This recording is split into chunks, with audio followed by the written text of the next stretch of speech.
શ્રીમદ ભગવદ્ ગીતાના શાંકર ભાષ્ય સહિત સ્વાધ્યાયાત્મક વિચાર ક્રમમાં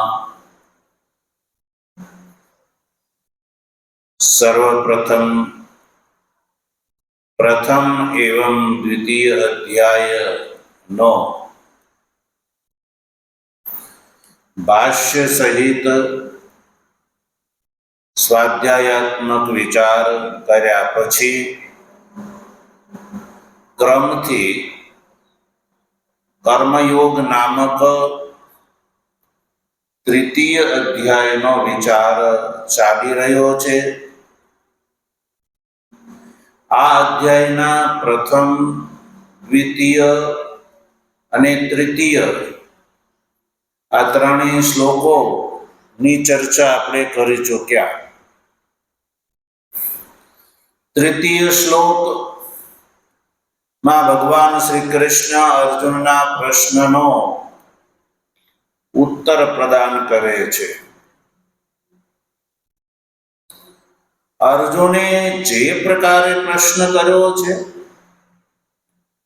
જે દ્રષ્ટિથી પ્રશ્ન કર્યો છે, એ પ્રશ્નને અનુરૂપ જ ભગવાન શ્રી કૃષ્ણએ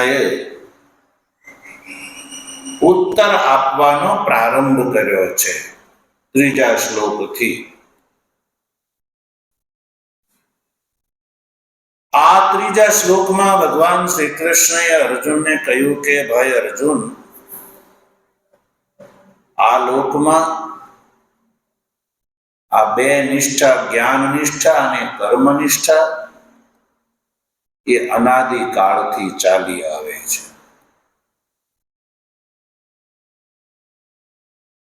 વેદાર્થ સંપ્રદાયનો આવિષ્કાર કરવાની ગણતરીથી પૂરા મયા પૂરતા સૃષ્ટિના પ્રારંભ કાળમાં મેં જ આ બંને નિષ્ઠા કહી છે. બે પ્રકારના ભિન્ન અધિકારીને ધ્યાનમાં રાખીને આ બે નિષ્ઠાનો ઉપદેશ મેં પહેલેથી આપેલો છે. જે સાંખ્ય કોટિક મનુષ્ય છે, અર્થાત કે જે સંન્યાસી છે, એને માટે જ્ઞાન યોગથી નિષ્ઠા કહી,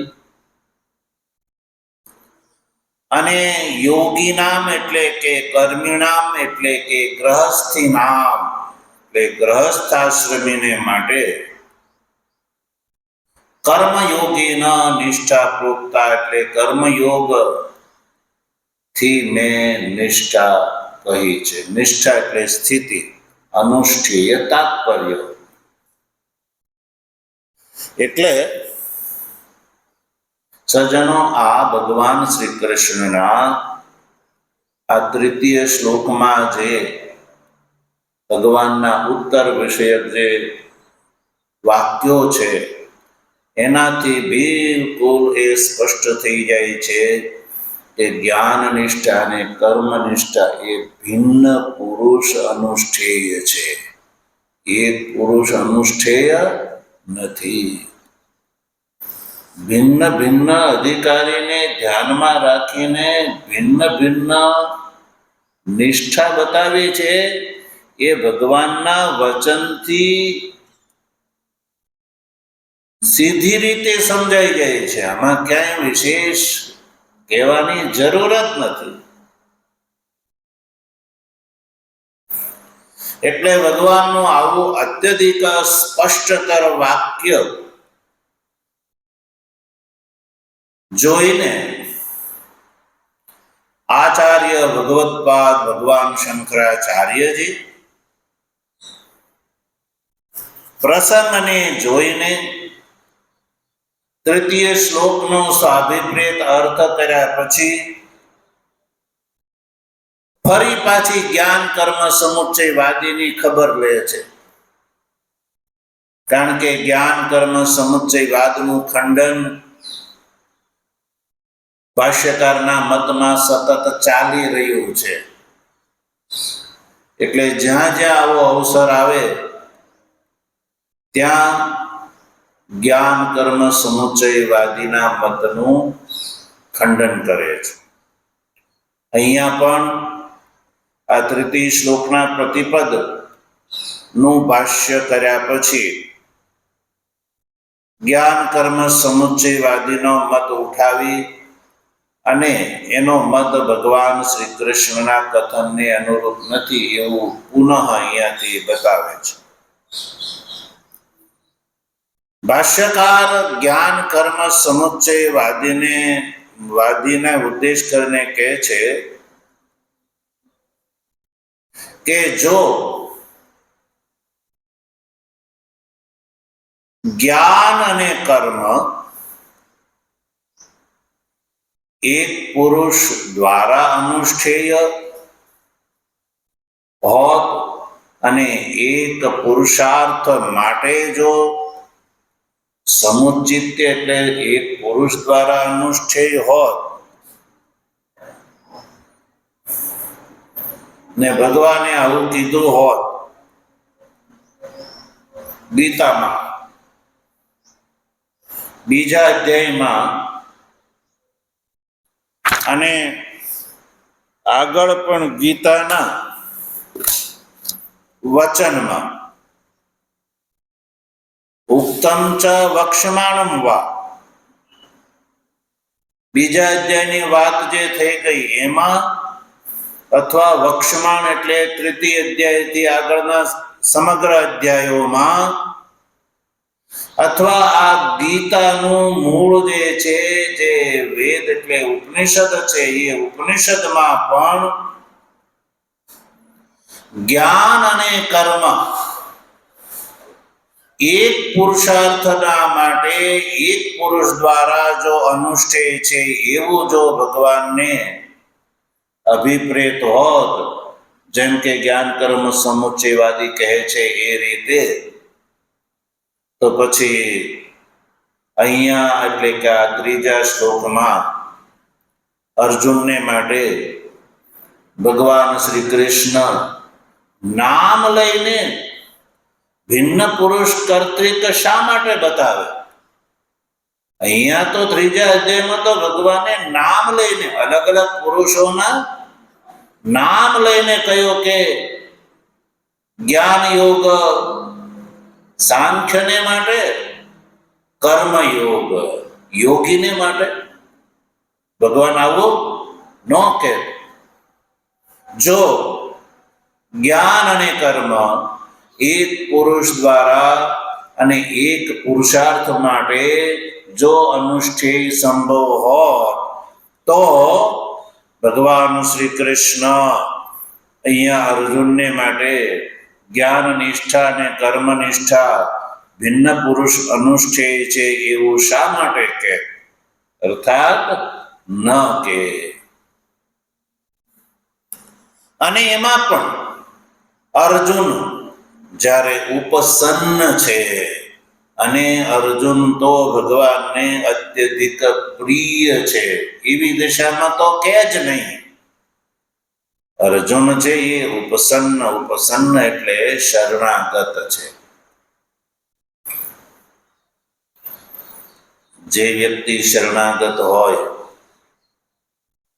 એનું ક્યારેય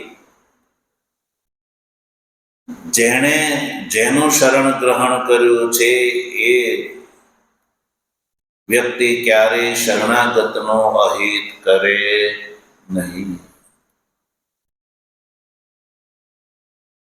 અને એમાંય પાછો પ્રિયાય ભગવાન શ્રી કૃષ્ણે ખુદ 10મા અધ્યાયના વિભૂતિ યોગમાં કહ્યું છે પાંડવાનામ ધનંજય, પાંડવોમાં હું ધનંજય એટલે કે અર્જુન હું છું. તો સર્વાધિક પ્રિય જે છે એ અર્જુન ભગવાનને માટે છે. તો પછી જે અત્યધિક જે પ્રિય હોય એને માટે ભગવાન કઈ છળ તો ન જ કરે કે જે જ્ઞાન અને કર્મ એક પુરુષ અને એક પુરુષાર્થ માટે અનુષ્ઠેય હોય અને અર્જુનના એકલા માટે એમ કે આ બંને ભિન્ન પુરુષ અનુષ્ઠેય છે એવું ભગવાન કહી શકે? કથમ બ્રુયાત અર્થાત ન બ્રુયાત. માની લો જ્ઞાન કર્મ સમુચ્ચયવાદીના કથન અનુસાર ભગવાન શ્રી કૃષ્ણએ જ્ઞાન અને કર્મ એક પુરુષ દ્વારા એક પુરુષાર્થ માટે અનુષ્ઠેય છે એવું જો કહ્યું હોત, જેવું જ્ઞાન કર્મ સમુચ્ચયવાદી કહે છે એ પ્રમાણે, તો यदि पुनः अर्जुन ज्ञानं कर्म च द्वयं श्रुत्वा स्वयमेव अनुष्ठास्यति, तो પછી અર્જુન જ્ઞાન અને કર્મનું સમુચ્ચિત અનુષ્ઠાન કરવા લાગી જાત. જેમ કે જ્ઞાન કર્મ સમુચ્ચયવાદી એમ કહે છે કે ભગવાને સમુચ્ચિત ઉપદેશ આપ્યો છે અર્જુનને, તો અર્જુને સાંભળ્યો હોય કે ન સાંભળ્યો હોય? બોલો, સાંભળ્યું હોવું જોઈએ અર્જુને કે ભગવાને તો મને જ્ઞાન અને કર્મનો સમુચ્ચિત અનુષ્ઠાનનો ઉપદેશ આપ્યો છે, એટલે એક પુરુષાર્થ માટે બંનેનું મારે અનુષ્ઠાન કરવાનું છે. તો અર્જુન છે એ બેમાં લાગી જાત. કારણ કે અર્જુને તો ભગવાનને કહ્યું હતું કે તયો તદેકમ વદ નિશ્ચિત યેન શ્રેયો અહમાત્મયા, જે મારા માટે હિતકારી હોય એ બતાવો. તો ભગવાન શ્રી કૃષ્ણએ જ્ઞાન અને કર્મનું સમુચ્ચિત અનુષ્ઠાન એક પુરુષાર્થ માટે અર્જુનને કહ્યું હોત તો અર્જુનના મનમાં પ્રશ્ન ઉભો જ ન થાય અને અર્જુન જે છે અનુષ્ઠાનમાં લાગી જાય. પણ અર્જુને તો પ્રશ્ન કર્યો છે. એટલે સજ્જનો, વૃત્તિકાર નો જે અર્થ છે એ ભગવાનના કથનને અનુરૂપ નથી.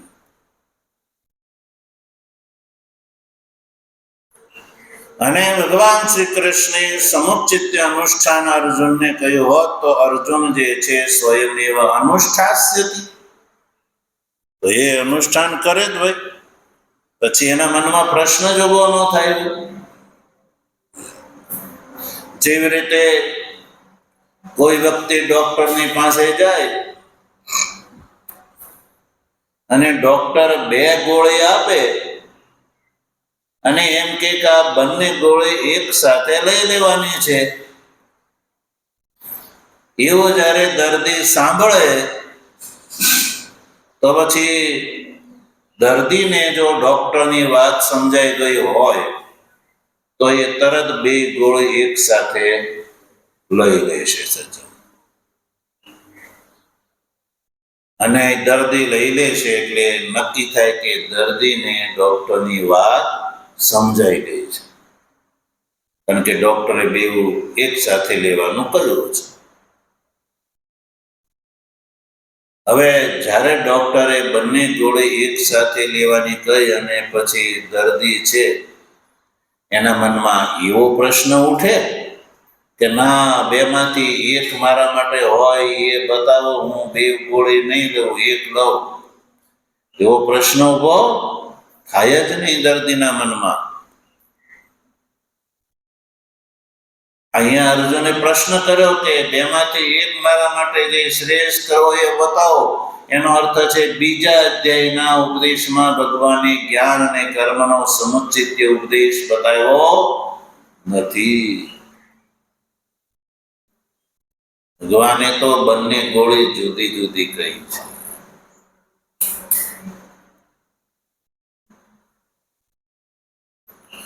તો આ વાત જ્ઞાન કર્મ સમુચ્ચયવાદીના વિરોધમાં જાય છે. એટલે જ્ઞાન કર્મ સમુચ્ચયવાદી જે છે એ એક બીજી કલ્પના કરી શકે પોતાના મતની રક્ષા માટે. જ્ઞાન કર્મ સમુચ્ચયવાદી હવે શું કહે છે? જ્ઞાન કર્મ સમુચ્ચયવાદી કહે છે કે અન્યેષાં તો ભિન્ન પુરુષ અનુષ્ઠેતામ વક્ષ્યામિ ઇતિ મતમ ભગવતઃ કલ્પેત.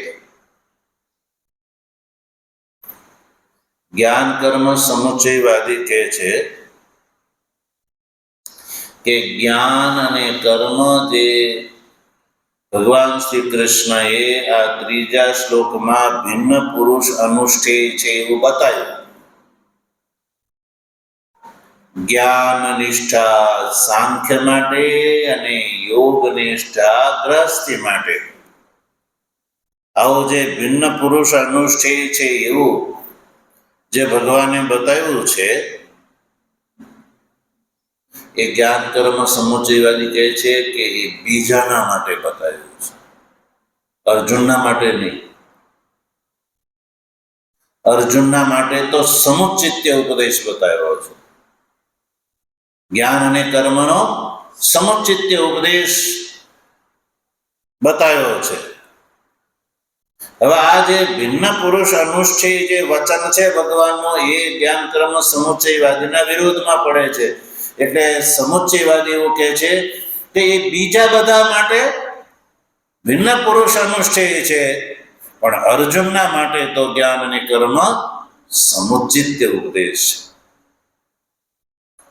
એવું જ્ઞાન કર્મ સમુચ્ચયવાદી પ્રશ્ન ઉભો કરી શકે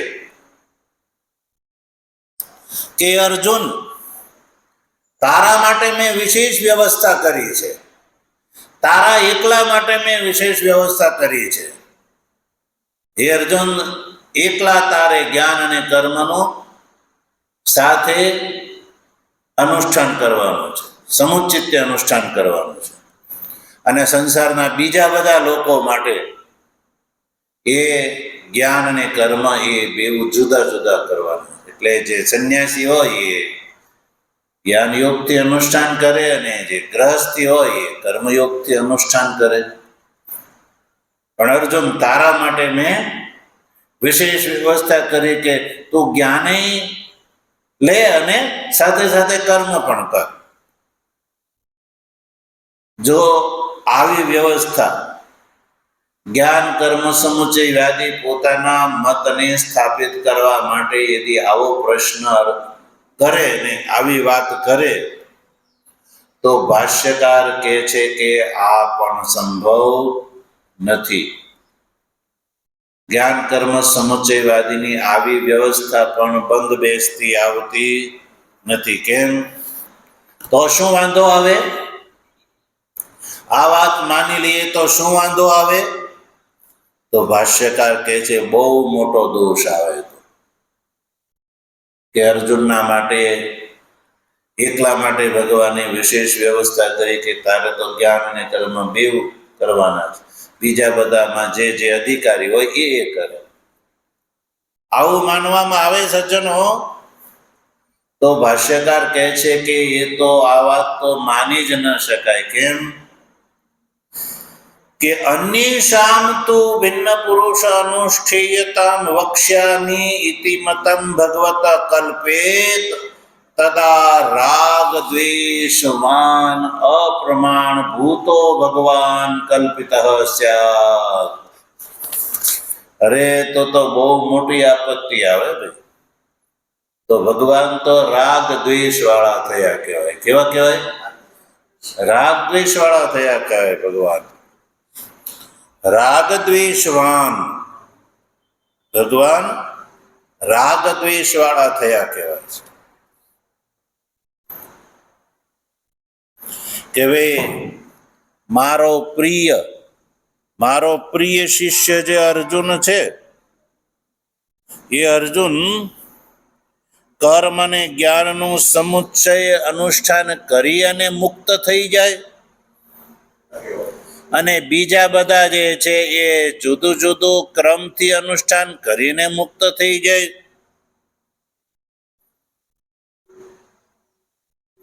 તો ભાઈ આવું તો વચન છે એ ભગવાનનું કપટ વચન કહેવાય. કેવું કહેવાય?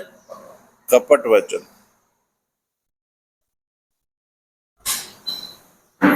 તો આવી કપટ બુદ્ધિથી ભગવાન પ્રવૃત્તિ કરે તો સજ્જનો, તો ભગવાનમાં અને જીવમાં કોઈ ફેર રહે નહીં. જીવ છે એ પણ રાગ દ્વેષથી યુક્ત થઈને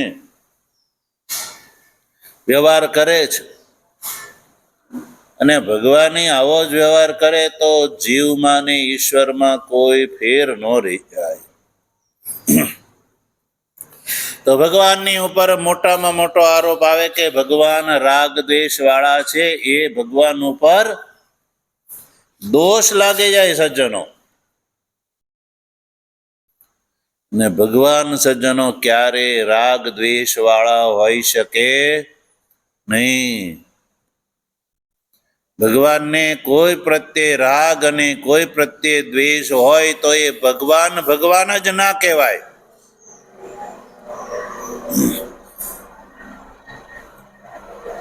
સજ્જનો, આ વાતનો વિચાર આચાર્ય બાદરાયણજીએ બ્રહ્મસૂત્રના બીજા અધ્યાયમાં પણ કર્યો છે.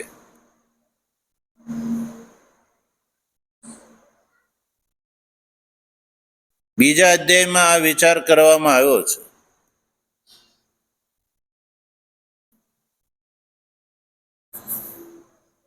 બીજા અધ્યાયનું એક સૂત્ર છે.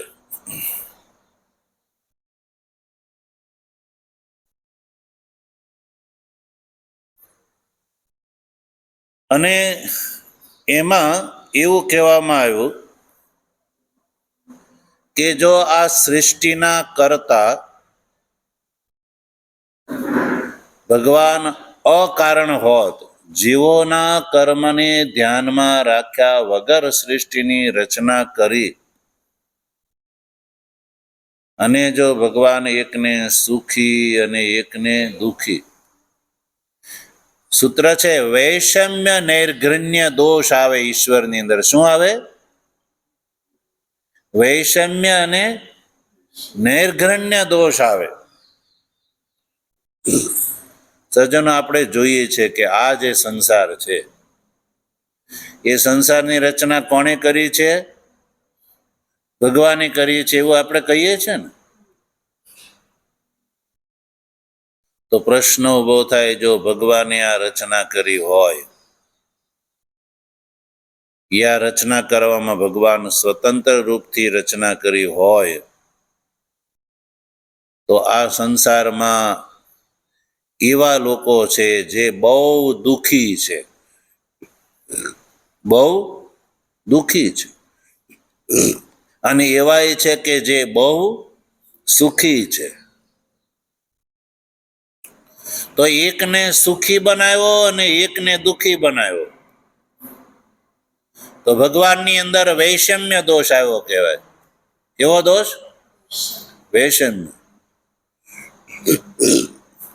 અને એકને દુઃખી બનાવ્યો કે જે બિચારો દુઃખનો ભોગ કરે છે, દુઃખી છે, તો એ દુઃખી પ્રત્યે નૈર્ઘ્રણ્ય દોષ આવ્યો કહેવાય. નૈર્ઘ્રણ્ય એટલે નિર્દયતા. જો ભગવાને સ્વતંત્ર રૂપથી સૃષ્ટિની રચના કરી હોય તો દુઃખી વ્યક્તિ પ્રત્યે નિર્દયતા. એવું કેમ એકને દુઃખી ને એકને સુખી બનાવ્યું? અને સજ્જનો, જો ભગવાનની અંદર જ આવું વૈષમ્ય અને નૈર્ઘ્રણ્ય દોષ હોય,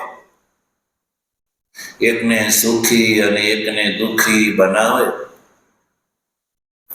તો આવા ભગવાન પૂજવા યોગ્ય, માનવા યોગ્ય, નમસ્કાર કરવા યોગ્ય, વિશ્વાસ કરવા યોગ્ય, મનાય કે ન મનાય? બોલો, માનવા યોગ્ય રે? એની કોઈ પૂજા કરે? એને કોઈ પ્રસાદ ચડાવે? નહીં. એને કોઈ નમસ્કાર કરે? નહીં. આને કોણ નમસ્કાર કરે? જોયું કેટલા રાગ દ્વેષ છે. એકને સુખી કર્યો અને મને દુઃખી કર્યો, એટલે હું ભગવાનને ન માનું. આવું લોકમાં ચાલતું હોય છે. પણ આચાર્ય બાદરાયણજી આ વાતનો અધિકરણ ન્યાયથી વિચાર કરે છે કે જો ભાઈ ભગવાન સંસારની રચના કરે છે એ તો છે જ, એ વાત યથાર્થ છે, સત્ય છે, એમાં કોઈ શંકાને સ્થાન નથી સજ્જનો. તો પછી આ રાગ દ્વેષ અને વૈષમ્ય નિર્ગુણ્ય દોષ કેવી રીતે દૂર કરશો? જો ભગવાનને આ સંસારના કરતા માનશો તો ભગવાન જે છે એની અંદર વૈષમ્ય અને નિર્ગુણ્ય દોષ આવશે. તો બાદરાયણજી સમાધાન શું આપે છે? એ કહે છે કે જુઓ ભાઈ, કારણ બે પ્રકારના હોય છે. એક સામાન્ય કારણ અને એક વિશિષ્ટ કારણ. સામાન્ય કારણ અને વિશિષ્ટ કારણ. સામાન્ય કારણ એવું હોય કે જે બધામાં સમાન હોય, એક સરખો હોય. અને વિશેષ કારણ એવું હોય કે જે એ પોતપોતાનું અલગ અલગ હોય. તો ભગવાન સંસારના રચયિતા છે, કર્તા છે, એ વાત એવી છે કે ભગવાન સામાન્ય કારણ છે. પછી જે એક વ્યક્તિ દુઃખી થાય છે, એક વ્યક્તિ સુખી થાય છે, આ ભેદમાં એ બંનેના પોતાના વ્યક્તિગત કારણો છે. એમાં ભગવાનનો કોઈ દોષ નથી સજ્જન. એ કેવી રીતે ભાઈ? તો આપણે એ વાતને દ્રષ્ટાંત દ્વારા સમજીએ સજ્જનો. જેમ કે કોઈ એક ખેડૂત છે, એ ખેડૂતનું એક બહુ મોટું ખેતર છે. એ ખેતરના શેઢા ઉપર એને ઘણા બધા વૃક્ષો રોપેલા છે. એમાં આંબો છે, આંબલી છે, લીમડો છે. આ બધા ભિન્ન ભિન્ન પ્રકૃતિના વૃક્ષો રોપ્યા છે. અને એ ખેતરની અંદર એને શેરડી પણ રોપી છે અને મરચી પણ રોપી છે. હવે સજ્જનો, શેરડી છે, મરચી છે, કારેલા છે, આ બધું કર્યું છે. કારેલા રોપ્યા છે, મરચી રોપી છે, શેરડી રોપી છે, આંબાનું ઝાડ છે, આંબલીનું ઝાડ છે, લીમડાનું ઝાડ છે, બોરડીનું ઝાડ છે. પણ સજ્જનો, આ બધા ત્યારે જ વધે છે કે એની અંદર એક સામાન્ય કારણ રહેલું છે, જેની બધાને જરૂર પડે છે. એવું સામાન્ય કારણ છે જળ. જળ વગર આ એકેય થઈ શકશે ભાઈ?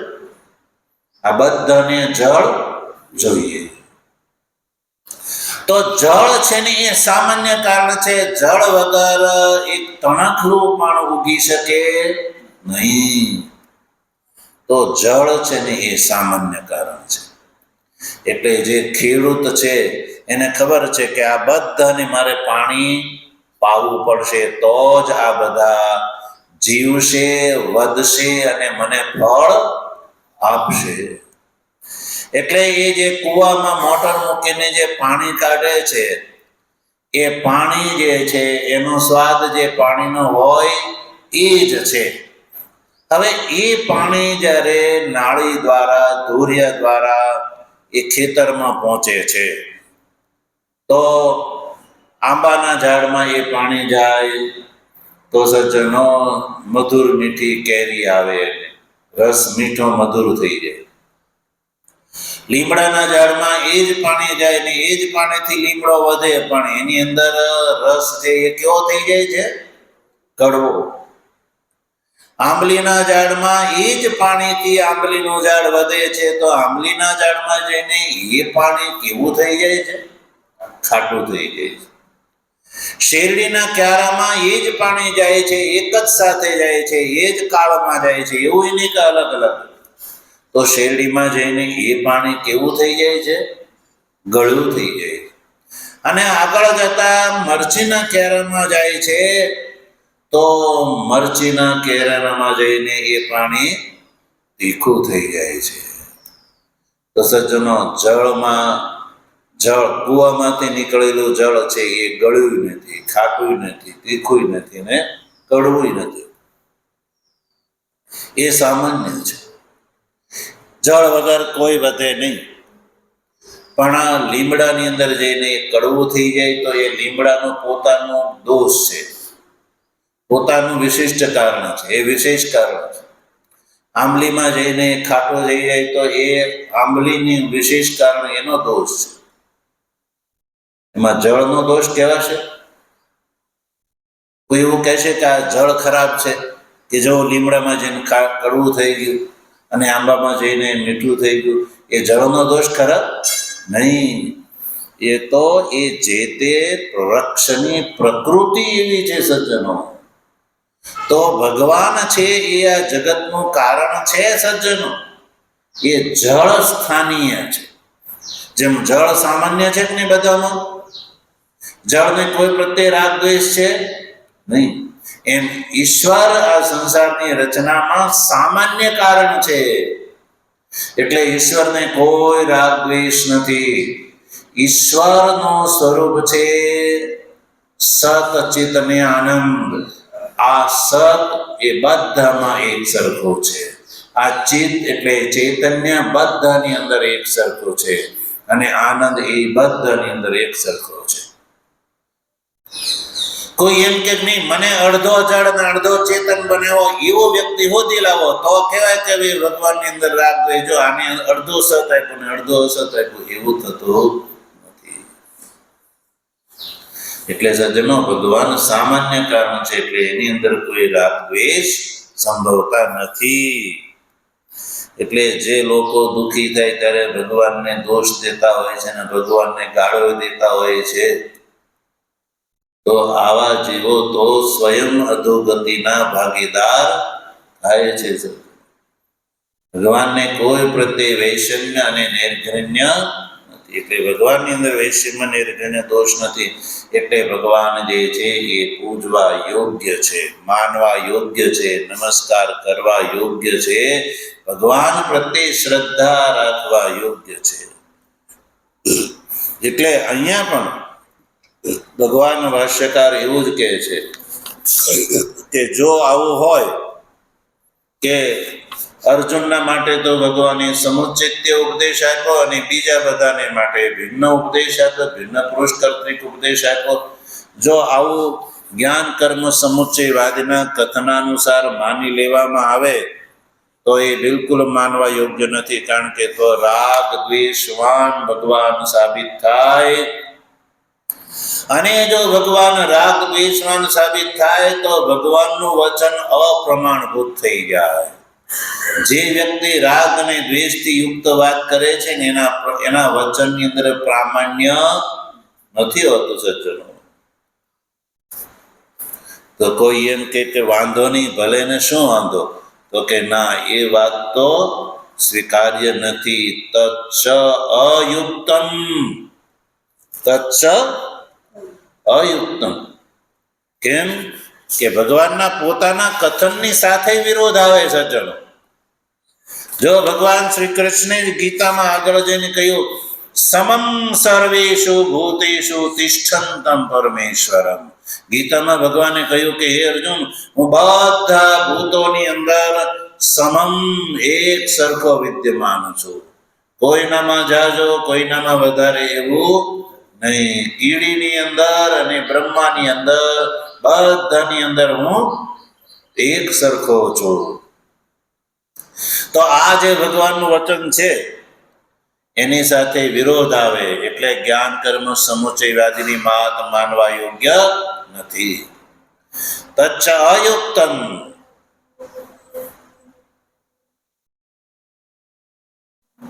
એટલે નક્કી થઈ ગયું કે જ્ઞાન અને કર્મનો સમુચ્ચય ભગવાનને અભિપ્રેત નથી. જ્ઞાન અને કર્મ એ ભિન્ન પુરુષ કર્તૃક છે અને એ એક પુરુષ અને એક પુરુષાર્થ માટે નથી. તસ્માત એટલે ભાષ્યકાર જે છે આ વાતનો ઉપસંહાર કરે છે. તસ્માત કયાપી યુક્ત્યા ન સમુચ્ચયો જ્ઞાન કર્મણો હો, એટલે જ્ઞાન અને કર્મનો સમુચ્ચય આ ગીતામાં કોઈ પણ પ્રકારની યુક્તિથી સિદ્ધ થઈ શકતો નથી. એટલે વૃત્તિકારે ગીતા ઉપર જે વ્યાખ્યાન કરી અને જે અર્થ કાઢ્યો છે એ ગલત છે, ભગવાનના કથનને અનુરૂપ નથી. વૃત્તિકાર ભગવાનનો અભિપ્રાય સમજ્યા નથી. એટલે વૃત્તિકારનું વ્યાખ્યાન, ગીતા ઉપર કરેલું વ્યાખ્યાન અપ્રમાણભૂત છે, માનવા યોગ્ય નથી સજ્જનો. એટલે ગીતાનો વસ્તુસત અર્થ તો ભગવાન ભાષ્યકાર શંકરાચાર્ય જે કર્યો છે એ જ માનવા યોગ્ય છે, કારણ કે એ યુક્તિ પ્રયુક્તિથી યુક્ત છે સજ્જનો. તો આ રીતે સજ્જનો આપણે તૃતીય શ્લોકનો વ્યાખ્યાન પણ સમજી ચૂક્યા. ઓમ વસુદેવ સુતમ દેવમ કંસચાણૂરમર્દનમ દેવકી પરમાનંદમ કૃષ્ણમ વંદે જગદ્ગુરુ. મૂકં કરોતિ વાચાલં પંગું લંઘયતે ગિરિં યત્ કૃપાતમહં વંદે પરમાનંદમાધવં.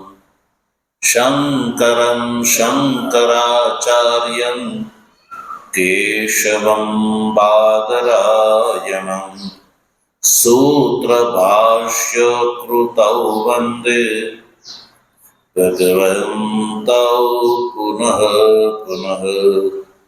ઈશ્વરો ગુરુરાત્મેતિ મૂર્તિભેદ વિભાગિને વ્યોમવદ્વ્યાપ્ત દેહાય દક્ષિણામૂર્તયે